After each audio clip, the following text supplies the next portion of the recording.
+1 science വിദ്യാർത്ഥികളെ botany ക്ലാസ്സിലേക്ക് വീണ്ടും ഹാർദമായി സ്വാഗതം ചെയ്യുന്നു.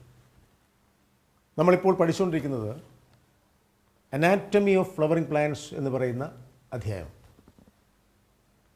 അതിൻ്റെ അവസാന ഭാഗമാണ് നമ്മളിപ്പോൾ ചർച്ച ചെയ്യുന്നത്.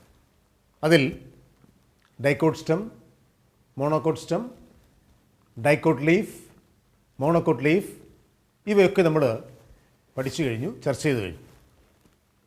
ഇതുമായി ബന്ധപ്പെട്ട് നൽകിയ ചെറിയ പ്രവർത്തനങ്ങൾ നിങ്ങൾ അധ്യാപകരുമായി ചർച്ച ചെയ്തിട്ടുണ്ടാകും എന്ന് വിശ്വസിക്കുന്നു. Today we are going to discuss secondary growth. Secondary growth എന്ന് പറഞ്ഞാൽ ദ്വിതീയ വളർച്ച. അപ്പോൾ സെക്കൻഡറി ഗ്രോത്ത് എന്താണ് എന്ന് മനസ്സിലാക്കുന്നതിന് മുമ്പ് പ്രൈമറി ഗ്രോത്ത് എന്താണ് നിങ്ങൾ പഠിച്ചു കഴിഞ്ഞു. ഒന്നുകൂടെ പറയാം. Primary growth means growth of roots and stems with the help of apical meristems. മെരിസ്റ്റംസിനെ കുറിച്ച് നിങ്ങൾ ഈ അധ്യായത്തിൻ്റെ ആദ്യ ഭാഗത്ത് പഠിച്ചു. എപ്പിക്കൽ മെരിസ്റ്റംസ് ഉണ്ട്, ലാറ്ററൽ മെരിസ്റ്റംസ് ഉണ്ട്, ഇൻ്റർകാലറി മെരിസ്റ്റംസ് ഉണ്ട്. അപ്പോൾ primary growth means growth of roots and stems with help of apical meristems.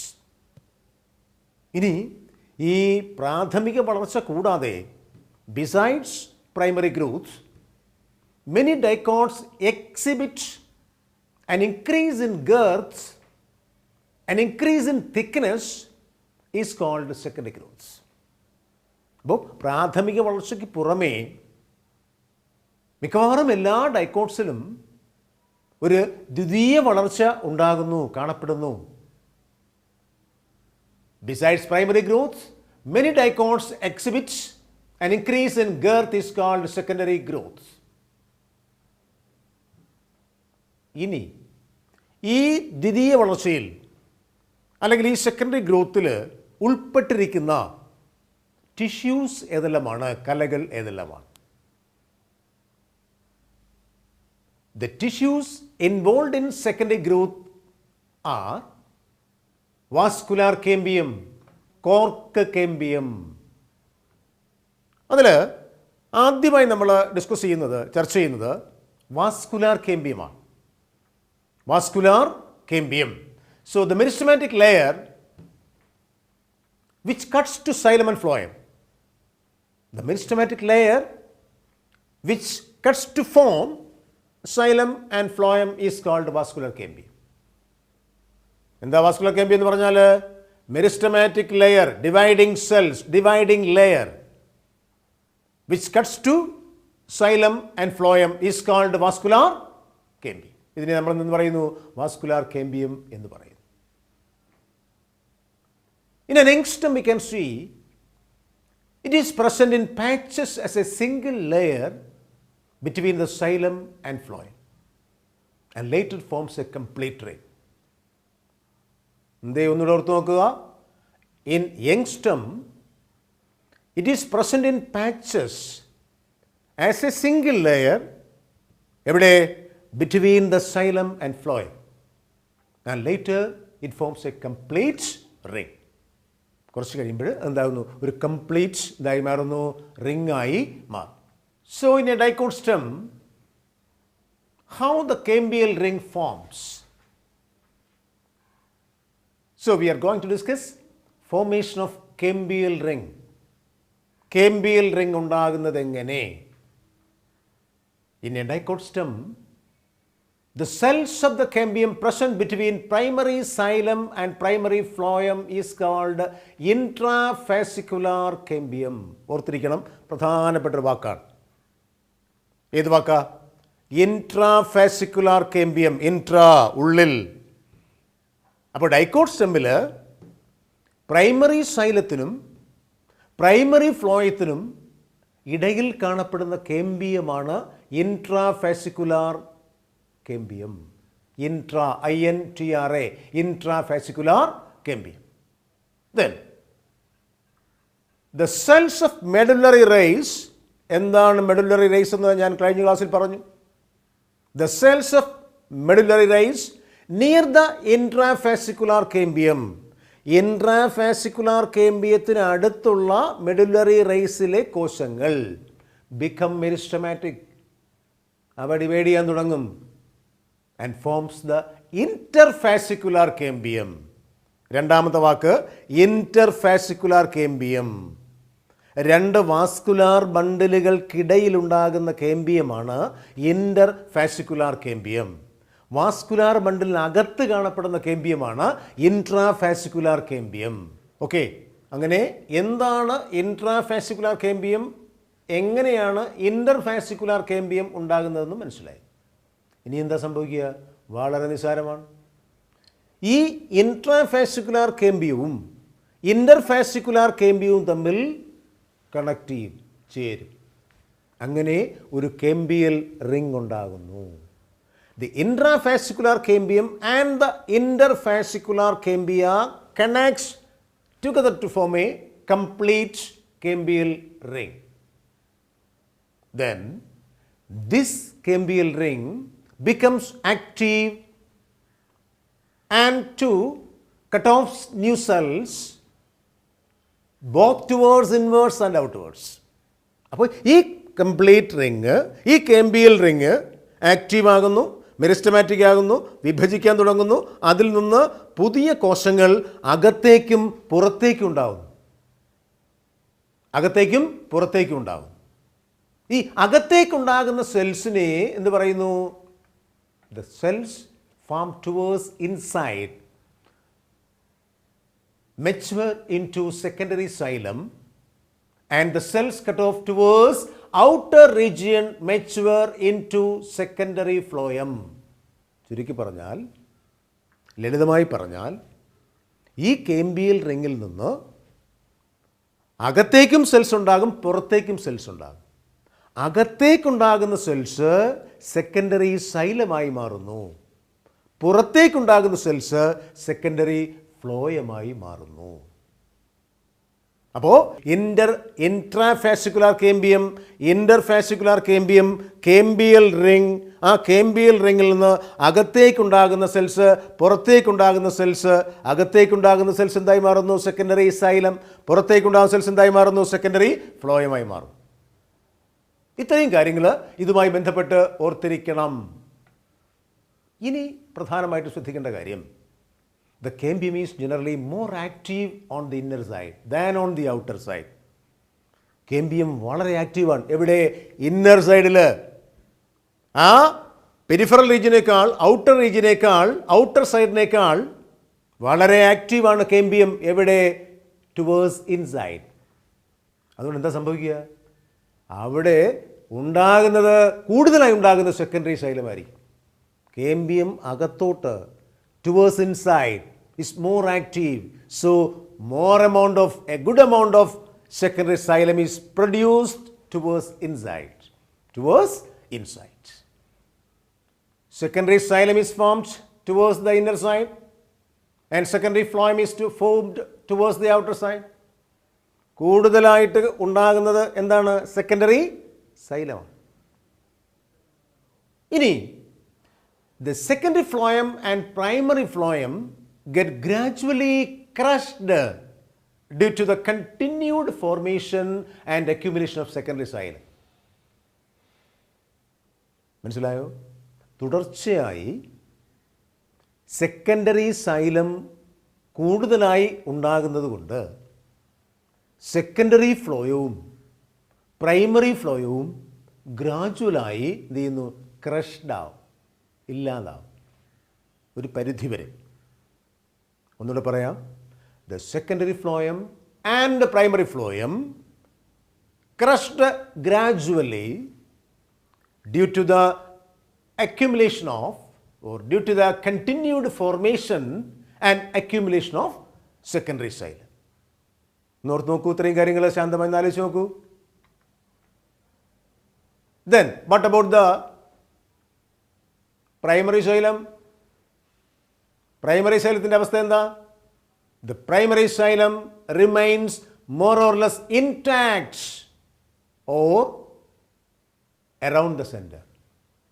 ഈ പ്രൈമറി സൈലം, പ്രാഥമിക സൈലം എന്ത് ചെയ്യുന്നു? അത് ഇൻടാക്റ്റ് ചെയ്യുന്നു. അത് മധ്യഭാഗത്ത് ചുരുണ്ടുകൂടി കിടക്കും, അല്ലെങ്കിൽ ആ ഭാഗത്തായിട്ട് കേന്ദ്രീകരിക്കും.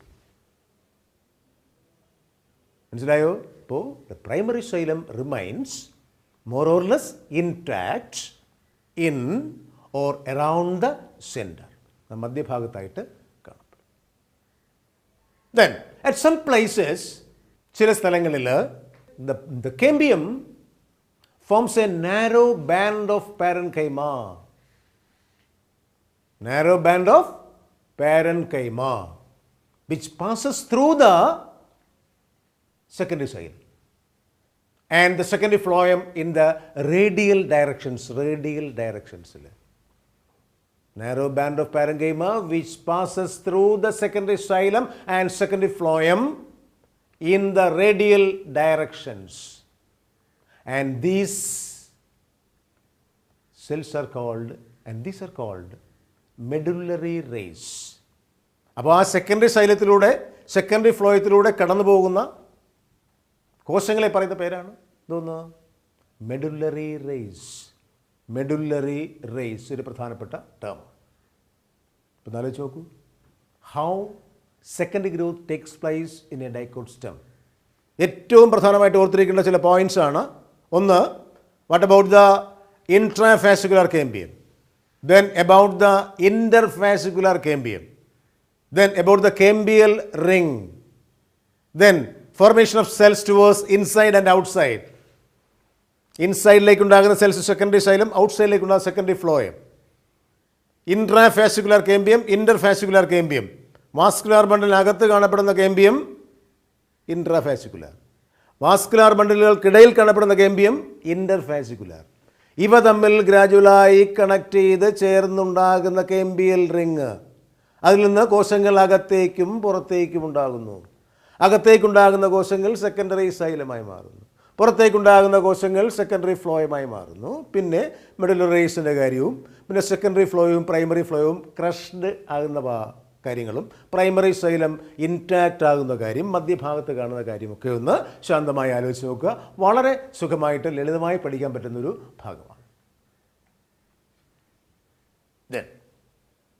ഇനി നമുക്ക് ഡിസ്കസ് ചെയ്യാനുള്ളത്, ചർച്ച ചെയ്യാനുള്ളത് spring wood and autumn wood. നിങ്ങൾ പല സീസൺസിനെ കുറിച്ച് പഠിച്ചിട്ടുണ്ട്.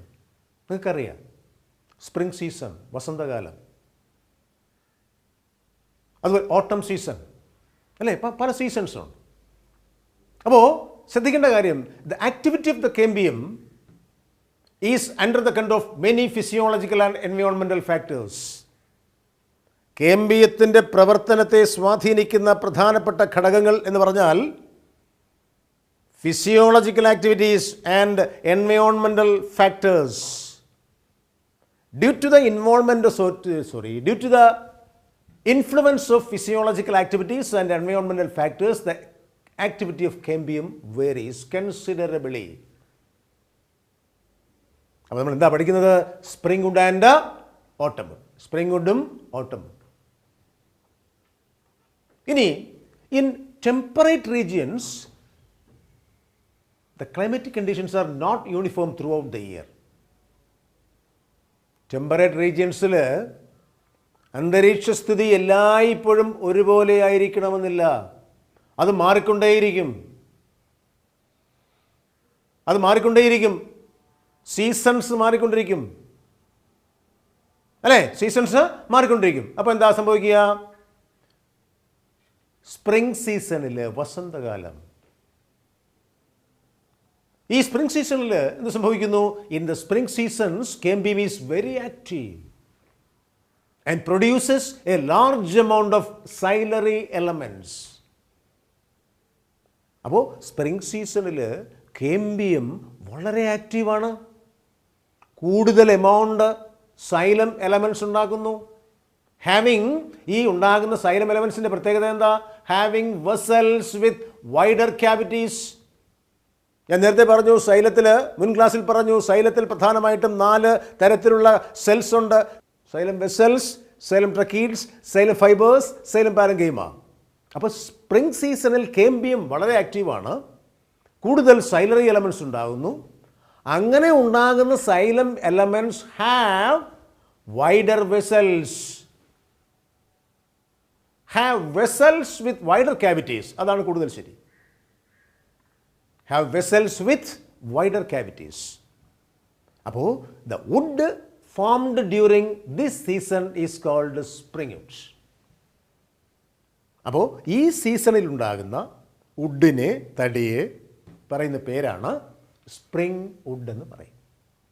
ഒന്നുകൂടെ പറയാം, ഓർക്കണേ. During spring season the cambium is very active. Cambium വളരെ ആക്റ്റീവാണ്. ആ സമയത്ത് it produces a large amount of xylary elements having vessels with wider cavities. The wood formed during this season is called spring wood. വേറൊരു പേരെന്താ? Early woods. Spring വുഡോ early wood എന്ന് പറയും. What about during winter season? In winter season, the cambium is less active and produces a fewer ciliary elements with narrow vessels. And this wood is called autumn wood or late wood. അപ്പോൾ spring would അല്ലെങ്കിൽ early would, അതുപോലെ ഓട്ടം would അല്ലെങ്കിൽ late would, ഇത് തമ്മിലൊന്ന് താരതമ്യപ്പെടുത്തി നോക്കുക. വളരെ ലളിതമാണ്. Winter seasonal cambium is less active and produces or forms only a fewer ciliary elements. കുറച്ച് സൈലം എലമെൻറ്റ്സ് മാത്രമേ ഉണ്ടാകുന്നുള്ളൂ. എങ്ങനെ? With narrow vessels. അപ്പോൾ the wood formed during winter season is called autumn wood or late wood. മനസ്സിലായല്ലോ? Spring wood and autumn wood. ഈ spring വുഡും autumn വുഡും തമ്മിലുള്ള പ്രധാനപ്പെട്ട മറ്റു വ്യത്യാസം, ലൈറ്റർ ഇൻ കളർ. ആരാ? Spring woods. ഓട്ടം വുഡോ? The wood is dark. whereas spring wood has lower density, whereas autumn wood has higher density. ഇത്രയും കാര്യങ്ങൾ ഇതുമായി ബന്ധപ്പെട്ട് ഓർത്തിരിക്കണം. സ്പ്രിംഗ് വുഡും ഓട്ടോ വുഡും തമ്മിലുള്ള വ്യത്യാസമായിട്ട് മനസ്സിലാക്കണം. ഇനി ഇതുമായി ബന്ധപ്പെട്ട ഏറ്റവും അറിഞ്ഞിരിക്കേണ്ട വേറൊരു കാര്യമാണ്, പ്രധാനപ്പെട്ട കാര്യമാണ്.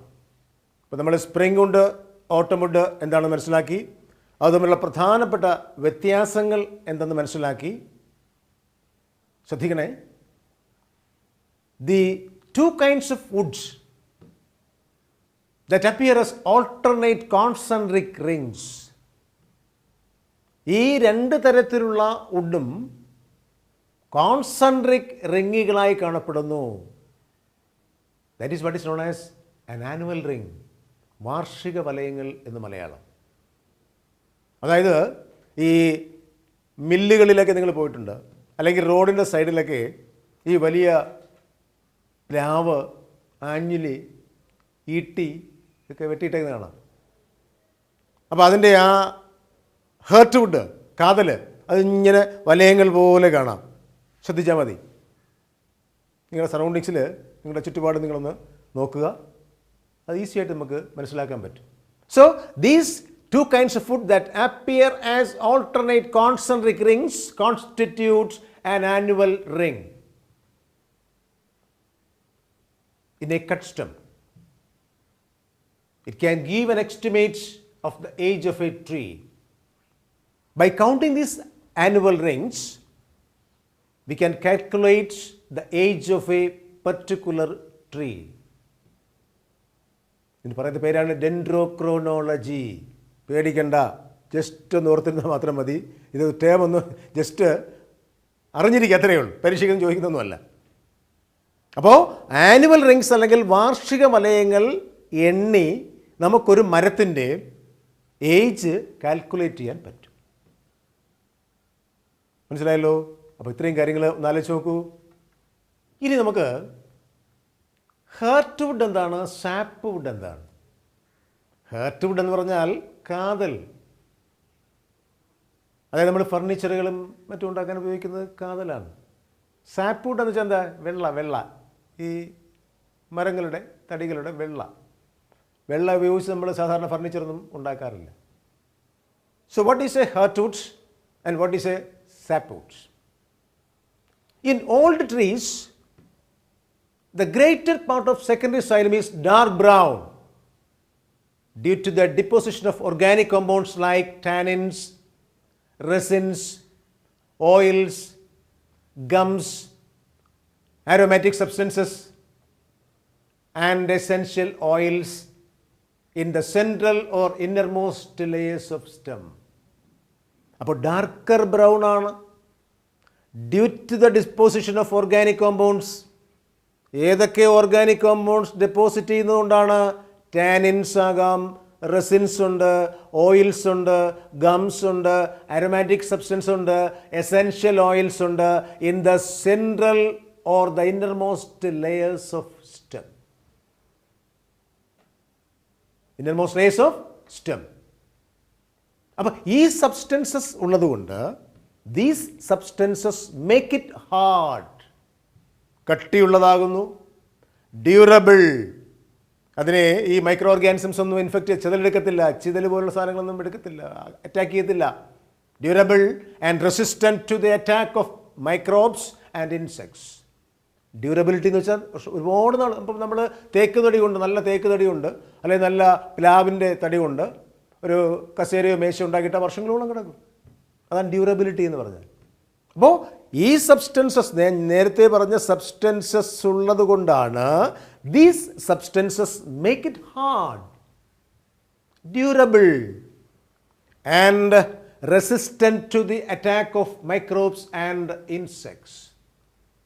So this region of the wood is called, or this region comprises dead elements with highly lignified walls and is called heartwood. ഇതിനെയാണ് heartwood എന്ന് പറയുന്നത്. അപ്പോൾ ഇത് ഇന്നർമോസ്റ്റ് റീജിയൻ ആണ്, വളരെ ഹാർഡാണ്, ഡ്യൂറബിൾ ആണ്, ഇൻസെക്ട്സോ അല്ലെങ്കിൽ മറ്റു മൈക്രോ ഓർഗാനിസംസോ അറ്റാക്ക് ചെയ്യില്ല, വളരെ പ്രയാസമാണ്. അപ്പോൾ ഈ ഭാഗം, this region comprises dead elements. ഈ ഭാഗത്ത് ഡെഡ് എലമെൻറ്റ്സ് ആണുള്ളത്, ഹൈലി ലിഗ്നിഫൈഡ് ആണ്, കട്ടിയുള്ള വാൾസ് ആണ്. ഈ ഭാഗത്തെ പറയുന്ന പേരാണ് ഹേർട്ട്വുഡ്, കാതൽ. ഇതുകൊണ്ടാണ് നമ്മൾ എന്താണ് ഫർണിച്ചറും മറ്റുമൊക്കെ ഉണ്ടാക്കുന്നത്. വേറെ പ്രധാനപ്പെട്ട കാര്യം, ഹേർട്ട്വുഡ് ഡസ് നോട്ട് കണ്ടക്ട് വാട്ടർ. ഹേർട്ട്വുഡിലൂടെ ജലം പോകുന്നില്ല, കണ്ടക്ട് ചെയ്യപ്പെടുന്നില്ല, കൊണ്ടുപോകാൻ പറ്റത്തില്ല. അപ്പോൾ എന്തായിരിക്കും ഇതിൻ്റെ ജോലി? Heartwood gives mechanical support to the stem. അപ്പോൾ heartwood does not conduct water, ജലസംവഹനം നടക്കുന്നില്ല. പിന്നെ ഹേർട്ട്വുഡിൻ്റെ ജോലി എന്താ? That gives mechanical support to the stem. ആ സ്റ്റെമ്മിന് mechanical strength, mechanical ability, mechanical support കൊടുക്കുക എന്നുള്ളതാണ് ഹേർട്ട്വുഡിൻ്റെ പ്രധാനപ്പെട്ട ധർമ്മം. അപ്പോൾ ഞാൻ ഹേർട്ട്വുഡ് എന്താണെന്ന് പറഞ്ഞു. ഇനി നമ്മൾ മനസ്സിലാക്കേണ്ട കാര്യം, എന്താണ് സാപ്വുഡ്? ഞാൻ നേരത്തെ പറഞ്ഞു വെള്ള, വൃക്ഷങ്ങളിൽ വെള്ള ഭാഗം. The peripheral region of the secondary xylem is lighter in colour. Secondary സൈലത്തിൻ്റെ ഔട്ടർ റീജിയൻ അല്ലെങ്കിൽ peripheral region is lighter in colour and is called the sapwood. അപ്പോൾ എന്താണ് ഹേർട്ട്വുഡ്, എന്താണ് സാപ്വുഡ്, തമ്മിലുള്ള വ്യത്യാസം മനസ്സിലാക്കണം. So the outer part of the secondary xylem is lighter in colour and is known as sapwood. അതിന് നമ്മൾ എന്ത് പറയുന്നു? സാപ്വുഡ് എന്ന് പറയുന്നു. അപ്പം എന്തായിരിക്കും ഇതിൻ്റെ ജോലി? It is involved in the conduction of water and minerals from the root to the leaf. നേരത്തെ ഞാൻ പറഞ്ഞു ഹേർട്ട്വുഡിൻ്റെ ജോലി എന്തല്ല, വാട്ടർ കണ്ടക്ട് ചെയ്യുന്നില്ല. പിന്നെ ഹേർട്ട്വുഡ് എന്ത് ചെയ്യുന്നു? Gives mechanical support to the stem, mechanical strength to the stem. അപ്പോൾ സാപ്വുഡിൻ്റെ ജോലി എന്താ? It is involved in the conduction of water and minerals from root to the leaf. അല്ലേ? ഈ മണ്ണിൽ നിന്ന് ജലം ആഗിരണം ചെയ്യുന്ന ആരാണ്? വേരുകളാണ്. വേരുകളിൽ നിന്ന് ജലം എവിടം വരെ എത്തണം? ഷൂട്ട് എപ്പെക്സ് വരെ എത്തണം, ലീഫിൻ്റെ ടിപ്പ് വരെ എത്തണം. ലീഫിൽ വെച്ചാണ് ആഹാര നിർമ്മാണം നടക്കുന്നത്. അപ്പോൾ ഞാൻ നേരത്തെ പറഞ്ഞു എന്താണ് ഹേർട്ട്വുഡും സാപ്വുഡും തമ്മിലുള്ള പ്രധാനപ്പെട്ട വ്യത്യാസം. ഹേർട്ട്വുഡ് വാട്ടർ കണ്ടക്ട് ചെയ്യുന്നില്ല, അതിൻ്റെ ജോലി മെക്കാനിക്കൽ സപ്പോർട്ട് കൊടുക്കുക എന്നുള്ളതാണ്, സ്റ്റെമ്മിന് സ്ട്രെങ്ത് കൊടുക്കുക എന്നുള്ളതാണ്. whereas sapwood is involved in the conduction of water. അപ്പോൾ റൂട്ട് അബ്സോർബ് ചെയ്യുന്ന വാട്ടർ മുകളിലേക്ക് കൊണ്ടുപോകാൻ സഹായിക്കുന്നത് ആരാണ്? സാപ്വുഡാണ്. വാട്ടർ മാത്രമല്ല, അതോടൊപ്പം minerals. From the roots to the leaf the conduction of water is done by the sapwood. Or sapwood is involved in the conduction of water and minerals from root to the leaf. അപ്പോൾ ഇവിടെ നേരത്തെ ഞാൻ പറഞ്ഞ spring would, ഓട്ടം would, അതുപോലെ heart wood, sap would. അപ്പോൾ ഇവ തമ്മിലുള്ള വ്യത്യാസം ഒരു കമ്പാരിറ്റീവ് സ്റ്റഡി 2 ബോക്സിലായിട്ട് എഴുതി പഠിക്കണം. സാപ്പ് വുഡും ഹേർട്ട് വുഡും തമ്മിലുള്ള വ്യത്യാസം, സ്പ്രിംഗ് വുഡും ഓട്ടം വുഡും തമ്മിലുള്ള വ്യത്യാസം എഴുതി പഠിക്കാൻ ശ്രദ്ധിക്കണം. അപ്പോൾ ഇത്രയും കാര്യങ്ങൾ, സെക്കൻഡറി ഗ്രോത്തുമായി ബന്ധപ്പെട്ട ഇത്രയും കാര്യങ്ങൾ വളരെ ലളിതമായി നിങ്ങൾക്ക് പഠിക്കാൻ പറ്റും. അതൊന്ന് ശാന്തമായി ആലോചിച്ച് നോക്കുക. ഇതുമായി ബന്ധപ്പെട്ട് എന്തെങ്കിലും കൂടുതൽ സംശയങ്ങൾ ഉണ്ടാകും എന്ന് വിശ്വസിക്കുന്നു. അത് നിങ്ങളുടെ അധ്യാപകരുമായി ചർച്ച ചെയ്യണം. എന്ത് സഹായത്തിനും നിങ്ങളുടെ അധ്യാപകരുണ്ടാവും. ഇനി ഇതുമായി ബന്ധപ്പെട്ട് ഏതാനും ചില ചെറിയ പ്രവർത്തനങ്ങളാണ് നൽകുന്നത്. അത് നിങ്ങളുടെ അധ്യാപകരുമായി ചർച്ച ചെയ്ത് സയൻസ് ഡയറിയിൽ രേഖപ്പെടുത്തി പഠിക്കും എന്ന് വിശ്വസിക്കുന്നു. ഒന്നാമത്തെ assignment, briefly describe the process of secondary growth in a dicot stem. Secondary growth സാധാരണയായി നടക്കുന്ന ഡൈക്കോട്ട് സ്റ്റെമ്മിലാണ്. മോണോക്കോട്ട് സ്റ്റെമ്മിൽ സെക്കൻഡറി ഗ്രോത്ത് സാധാരണയായി നടക്കാറില്ല. അപ്പോൾ ഒന്നാമത്തെ അസൈൻമെൻറ്റ് ഏതാ? Briefly describe the process of secondary growth in a dicot stem. രണ്ടാമത്തെ assignment, write any 2 differences between the following groups. താഴെ പറയുന്ന ഗ്രൂപ്പുകൾ തമ്മിലുള്ള 2 or 3 നിങ്ങൾക്ക് ഇഷ്ടമുള്ള അറിയാവുന്ന വ്യത്യാസങ്ങൾ എഴുതുക. ഏതൊക്കെയായിരിക്കാം? 1, spring wood and autumn wood. 2, heart wood and sap wood. ഇത് സ്പ്രിംഗ് വുഡും ഓട്ടം വുഡും ഹേർട്ട് വുഡ്, സാപ്പ് വുഡ്, ഇതൊക്കെ തീർച്ചയായിട്ടും നിങ്ങൾക്ക് നിങ്ങളുടെ ചുറ്റുപാടും ഒന്ന് നിരീക്ഷിച്ചാൽ വളരെ എളുപ്പത്തിൽ മനസ്സിലാക്കാൻ പറ്റുന്ന ചില കാര്യങ്ങളാണ്. നമ്മുടെ ദൈനംദിന ജീവിതവുമായി വളരെ ബന്ധപ്പെട്ട ചില കാര്യങ്ങളാണ്. ഒന്ന് നിരീക്ഷിക്കാൻ ശ്രമിക്കുക, ശ്രദ്ധിക്കുക. ഇത് നിങ്ങളുടെ സയൻസ് ഡയറിയിൽ രേഖപ്പെടുത്തുക, അധ്യാപകരുമായിട്ട് ചർച്ച ചെയ്യുക, സംശയമുണ്ടെങ്കിൽ അധ്യാപകരുമായിട്ട് ചോദിച്ച് മനസ്സിലാക്കാൻ ശ്രമിക്കുക. ഇതോടുകൂടി ഈ ക്ലാസ് അവസാനിക്കുകയാണ്. അടുത്ത ക്ലാസ് നമുക്ക് വീണ്ടും കാണാം.